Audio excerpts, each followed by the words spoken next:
Ay, madre mía.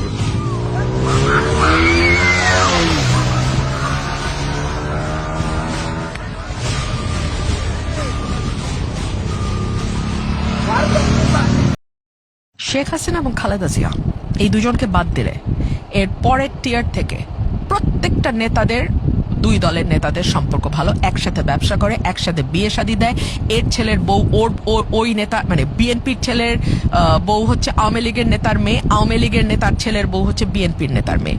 তারা সমস্ত দুর্নীতি একসাথে বসে করে, সমস্ত পলিসি মেকিং তারা নিজেদের মধ্যে নেগোসিয়েশনের মাধ্যমে হয়। সো তারা তো কল্পনাই করতে পারে না। এবং আজকাল রাজনীতিতে আসে কারা, কেন আসে? আগে রাজনীতিতে আসতো জমিদার পুত্ররা, এসে নিঃস্ব হয়ে ঘরে ফিরত। আর এখন ফকিররা রাজনীতিতে আসে, ঠিকাদারি করে, শিক্ষা নাই, ছেলে মেয়েদের বিদেশে পড়ায়, সেকেন্ড জেনারেশন থেকে তাদের শিক্ষা শুরু হয়। আসসালামু আলাইকুম, good evening ladies and gentleman. নিশ্চয়ই ভালো আছেন সবাই আপনারা। আজকে ভিডিওটা ভেরি ভেরি ইম্পর্টেন্ট এবং খুবই গুরুত্বপূর্ণ সকল বাংলাদেশি যারা আছেন, বা পার্টিকুলারলি যারা বাংলাদেশি এবং বাংলাদেশে বিশ্বাস করেন। এতে আপনি যে দলই করেন না কেন, এটা মোর দেন আমার কাছে সবচেয়ে ইম্পর্টেন্ট ব্যাপার যে আপনি বাংলাদেশি জমে বিশ্বাস করেন। যথারীতি ভারতকে নিয়ে একটা মারাত্মক একটা মানে ভয়ঙ্কর আতঙ্কিত হওয়ার মতো একটা খবর বা তথ্য মার্কিন যুক্তরাষ্ট্রের কংগ্রেশনাল হিয়ারিংয়ে আলোচনা করা হয়েছে এবং তুলে ধরা হয়েছে। সেটা হলো যে বিশ্বের অর্থাৎ জেনোসাইড বা গণহত্যা ওয়াচকারী প্রতিষ্ঠান, বাংলাতে বলি এভাবে, যেটাকে আমরা বলি the world genocide watch, the founder of world genocide watch, Gregory Stanton, উনি মার্কিন যুক্তরাষ্ট্রের কংগ্রেসে বলেছেন, যিনি রুয়ান্ডাতে গণহত্যা হওয়ার 5 বছর আগে উনি বলেছিলেন the stage is being built for a genocide in Rwanda.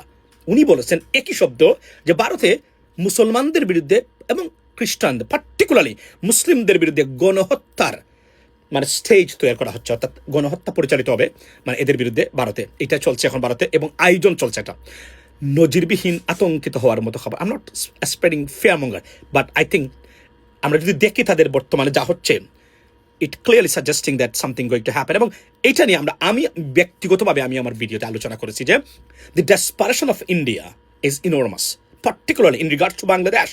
এই জন্য তারা they're very desperate to bring back Sheikh Hasina into Bangladeshi politics. Why? Because ভারতে যে কোন কিছু করতে গেলে, গণহত্যা মুসলিমদের বিরুদ্ধে করতে গেলে তাদের একটা এজেন্ট দরকার, বাংলাদেশটাকে কন্ট্রোল করে দরকার। কারণ বাংলাদেশ হচ্ছে একমাত্র মুসলিম কান্ট্রি, পাকিস্তানের পরে তাদের প্রতিবেশী, যেখানে সবসময় এখন এন্টি ইন্ডিয়ান এবং আমরা মোটামুটি ইন্ডিয়ান আগ্রাসন বিরোধীভাবে আমরা ঐক্যবদ্ধ আছি। এই জন্য তাদের একটা সেফ গভর্নমেন্ট দরকার, এজেন্ট দরকার, দাসী দরকার। এই জন্য তাদের এই তো আয়োজন। সো এবং উনি বলেছেন কংগ্রেস, আপনি দেখেন এটা টুইট করা হচ্ছে আজকে, the Gregory Center, the founder of World Genocide Watch, who predicted Rwanda genocide 5 years before it happened, now say that India is also on the cusp of a genocide. Cusp means a transitional period, going to happen, most likely happen, about to be taken place, something like that. অর্থাৎ ঘটতে যাচ্ছে এবং এটা stage তৈরি করা হচ্ছে এবং এটা ঘটবে ভারতে।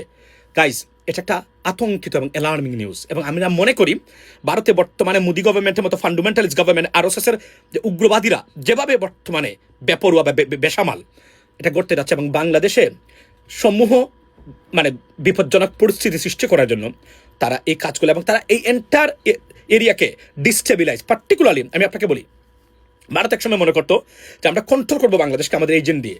এখন তাদের পলিসি হলো বাংলাদেশকে ডিস্টেবিলাইজ করে দিতে হবে একদম, যেন এরা অর্থনৈতিকভাবে দাঁড়াতে না পারে। This is their policy. আমি জানি না আমাদের আপনার যে চিকেন ব্রেইন নেওয়া রাজনীতিবিদরা কতটা এই বিষয়ে অবগত আছেন কিনা। এবং আমরা তো অ্যাক্রস দ্য বোর্ড একই অবস্থান দেখতে পাচ্ছি বর্তমানে। কেননা আমরা যে বিভিন্ন দলকে আমরা মনে করতাম তারা ভেরি ইন্টেলেকচুয়াল, বুদ্ধিদীপ্ত রাজনীতি করেন, তারা বুঝেন পৃথিবীর মেকানিজম কিভাবে চলে। আমি তো এখন দেখলাম, আমি তো হতাশ তাদেরকে দেখে যে তারা আসলে তাদেরও ব্যাঙ্গের মাথা বা চিকেন ব্রেইন নিয়ে রাজনীতি করার মতো মন মানসিকতা আমরা দেখতে পাচ্ছি বা এবিলিটি। এটা খুবই অ্যালার্মিং। লেডিস এন্ড জেন্টলম্যান, সচেতন থাকবেন, ভিডিওটা সবাইকে শেয়ার করবেন। And this is most likely going to happen, because আমরা মনে করি ভারত কোনোভাবে বাংলাদেশের আপনার এই কি বলে, এবং এটা একটা কারণটা কি জানেন, কোনোভাবে আবার বাংলাদেশে বিভিন্নভাবে মুসলিমদেরকে পাঠানো, গণহত্যা চালিয়ে মুসলিম, অর্থাৎ মুসলিম ক্লিনজ আপ, যে এথনিক ক্লিনজিং, যেটা দিস ইজ আ প্রজেক্ট, এবং এটা আমরা অনেক আগ থেকে জানি, এবং this is what they are planning for right now. Ladies and gentleman, ভিডিওটা সবাইকে শেয়ার করবেন। আমরা মনে করি আমাদের দেশকে বাঁচাতে গেলে আমাদেরকে এখন কোর আলোচনা করা দরকার এই নেতার ছেলে কি করেছে এটা সমালোচনা না করে কৌর আলোচনা, যেটা আমি শুরু করেছি, জামাতের নাম পরিবর্তন থেকে শুরু করে drastic reforms in our political system. That's what it is. ভালো থাকবেন, আসসালামু আলাইকুম। ইরান ভয়াবহ হামলা চালিয়েছে। যতগুলি ঘাঁটি রয়েছে মধ্যপ্রাচ্যে, উপসাগরীয় দেশগুলির মধ্যে যুক্তরাষ্ট্র এবং ইসরায়েলের সহযোগিতায় যেসব ঘাঁটিগুলি রয়েছে সবগুলির উপরে একাধারে ঝাঁকে ঝাঁকে আত্মঘাতীমূলক ড্রোন হামলা চালিয়েছে।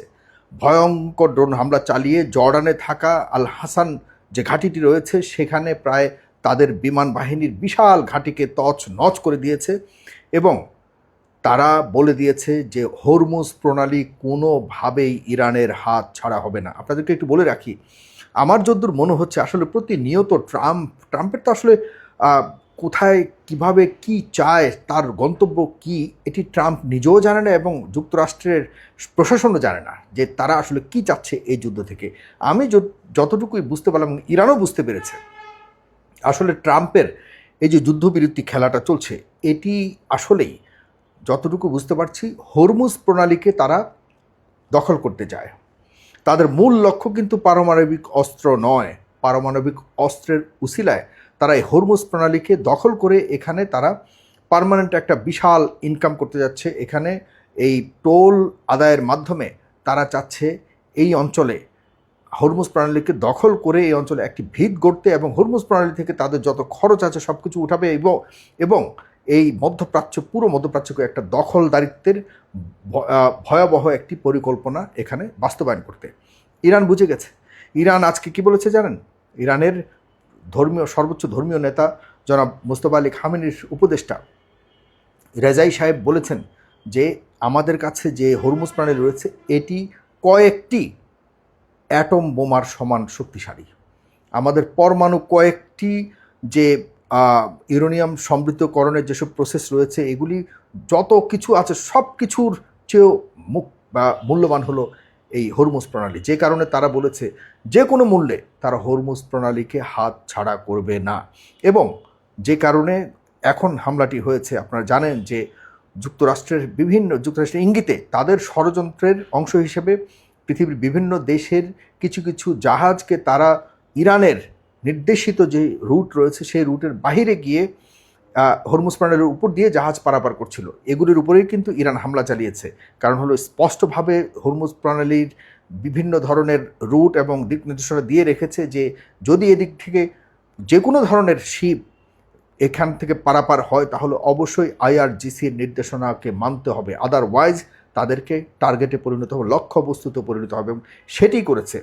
কারণ যুক্তরাষ্ট্র ভেবেছে যে এই যে যুদ্ধবিরতি চলছে এই যুদ্ধবিরতির অজুহাতে তারা হরমুজ প্রণালীর মধ্য দিয়ে যদি যুক্তরাষ্ট্র নিয়ন্ত্রিত যেসব শিপগুলি রয়েছে এগুলো যদি যাতায়াত ঠিকভাবে করতে পারে তাহলে হরমুজ প্রণালীর একটা বিশাল অংশ নিয়ন্ত্রণে চলে আসবে যুক্তরাষ্ট্রের এবং ইসরায়েলের।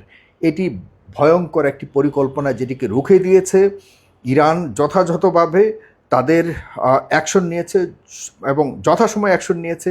ইরান স্পষ্টভাবে বলে দিয়েছে কোনো ধরনের যান এদিক দিয়ে গেলে আমাদেরকে জানান দিতে হবে এবং আমাদের কথা মতো চলতে হবে। যেটি করেনি বলেই ইরান হামলে পড়েছে এবং আক্রমণ করেছে এইসব জাহাজের উপরে যারা অনুমতিবিহীন যাচ্ছিল।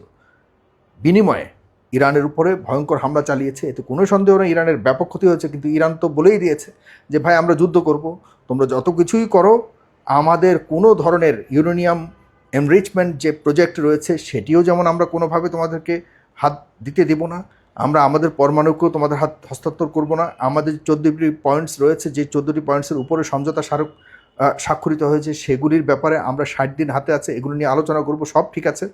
তবে আমরা কোনোভাবে হরমুজ প্রণালীর দখল এবং আমাদের পরমাণু অস্ত্র এনরিচমেন্টের যে প্রজেক্ট রয়েছে সেটিকে ভিজিট করবার জন্য যে তোমরা চাচ্ছ সেটিও আমরা করব। তবে ইতিমধ্যে যুক্তরাষ্ট্রের প্রেসিডেন্ট যেটি বলেছে আপনারা জানেন যে সে বলেছে যে তার কাছে মনে হয় যে অ্যাটমিক যে এনরিচমেন্ট প্রসেস যেটি ইউরেনিয়াম সেটি মনে হয় ইরানের কাছে নাই। তার মানে কি? তার মানে তারা এই গত কদিন ধরে যে যুদ্ধবিরতি চলছে এই সুযোগে তারা তাদের কিছু গোয়েন্দা সংস্থা তো ডেফিনেটলি ঢুকেছে ইরানে এবং ঢুকে তারা ভেরিফাই করেছে আদতে আছে কিনা, তারা কিছুই পায়নি।